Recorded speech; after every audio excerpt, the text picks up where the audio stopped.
Mwanaume yule alitambua jambo la ajabu alipokuwa akisafisha mfano wa mji model. Alipozidisha tu maji kidogo juu ya ule mfano, hali ya hewa ilibadilika mara moja. Mvua nyepesi ikaanza kunyesha.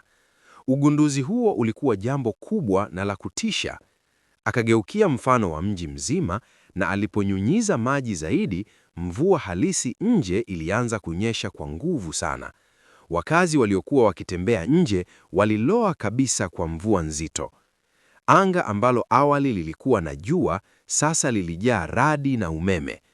Jeff akaenda kwenye roshani au balcony ili kuhisi tukio hilo la kushangaza. Lakini kilichomchanganya zaidi ni kwamba maji ya mvua nje yalikuwa yamefanana kabisa na joto la maji aliyokuwa nayo kwenye birika lake la chai. Akaanza kuhisi huenda yeye ndiye aliyekuwa anadhibiti mji. Ili kuthibitisha, akaenda tena kwenye ule mfano na akaona nyumba yake. Hata aliona mfano mdogo wa yeye mwenyewe akiwa dirishani. Ilionekana mfano ule uliwakilisha mji wote kikamilifu, hadi mandhari na watu waliokuwa mitaani. Kilichomshangaza zaidi ni kwamba kupitia ule mfano angeweza hata kudhibiti mfumo wa umeme wa mji. Baada ya ugunduzi huo, Jeff alikimbilia kwenye tavern. Wakazi wengi walikuwa wamekusanyika wakijadili mvua ya kushangaza iliyonyesha mchana. Wote walihisi kulikuwa na kitu kisicho cha kawaida. Mmiliki wa tavern, Daisy, alikuwa akizungumza na mwanawe akisema alikuwa amepanga kupaka rangi bango lao mchana ule, lakini mvua ikaharibu kila kitu. Jeff akasikiliza kimya kimya huku akiandika kwenye daftari lake kwa sababu alikuwa na jambo kubwa alilopanga kufanya. Aliporudi nyumbani usiku huo, alichukua rangi ya kucha, nail polish. Asubuhi iliyofuata, mtoto wa Daisy alishangaa kuona tavani yao ikionekana mpya kabisa. Wote wawili, mama na mwana, walistaajabu, lakini walifurahi kwa sababu iliwaokoa kazi nyingi. Jeff pia alifika hapo akijifanya kushangaa, lakini hakusema ukweli. Heshima haikumjali, alichotaka ni kusaidia mji kimya kimya. Akiwa njiani, aliona wazee wawili wakianguka na akasikia bibi akilalamika kuhusu mashimo barabarani. Jeff alipendekeza wawasilishe malalamiko kwa meya, lakini kisanduku cha barua cha meya kilikuwa kimejaa barua ambazo hajasoma. Jeff aliporudi nyumbani, alichukua kisanduku cha barua cha meya. Barua ya kwanza aliyofungua ilikuwa ombi la kurekebisha mashimo. Mara moja akachukua udongo wa plastic na kutengeneza mashimo kwenye mfano wa mji. Barabara halisi nje ikarekebishwa papo hapo. Hata alinyanyua takataka zilizokuwa zimeanguka na kurekebisha mti uliokuwa karibu kuvunjika. Hakuruhusu hata jambo dogo kupuuzwa. Aliposikia mbwa akibweka bila kukoma, Jeff akamrushia kipande cha mfupa aliyokuwa amemaliza kula. Mbwa naye akatulia. Jeff alikesha akipitia barua zote za wakazi na kutatua matatizo yao kupitia ule mfano. Asubuhi yake, mji mzima ulishangaa kwa jinsi mambo yalivyokuwa yamebadilika kwa usiku mmoja, lakini hakuna aliyemjua msaidizi wa siri. Wengi walisema ni meya pekee angeweza kufanya miujiza kama hiyo, na hivyo wakaanza kumwamini meya.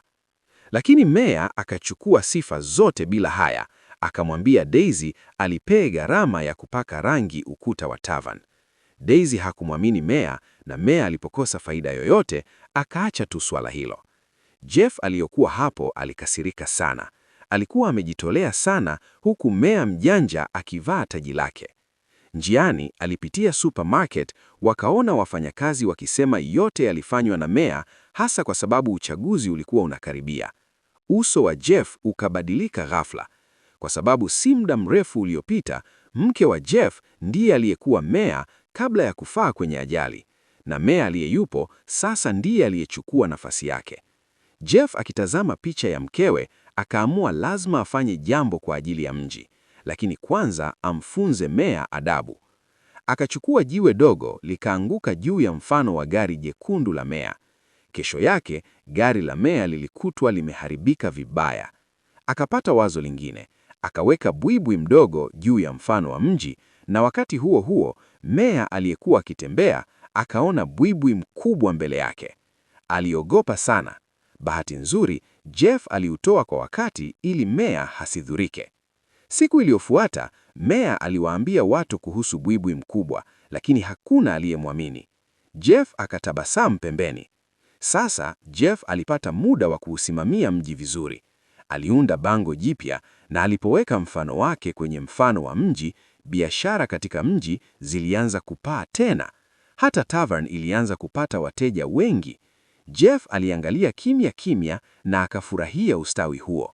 Lakini alipofanya bango kubwa zaidi lenye taa nyingi za neon, tatizo likatokea. Taa hizo zilivuruga mfumo wa umeme wa mji mzima. Giza likatawala barabara. Wakazi wakaanza kuwasha mishumaa. Kampuni ya umeme ikasema matengenezo yangechukua wiki 2. Hali hiyo iliwatia hofu wakazi. Wakamgeukia meya wakimlaumu, wengine wakidai meya anataka kuwafukuza ili kununua nyumba zao kwa bei ndogo. Meya akawa adui wa umma. Hali ikizidi kuwa mbaya, meya alitaka kutoroka mji. Lakini kijana wa Daisy alikuwa nje akipaka rangi, na meya alipomuona akadai kijana huyo ndiye aliyesababisha hitilafu kwa kubadilisha bango. Watu wakaanza kuamini.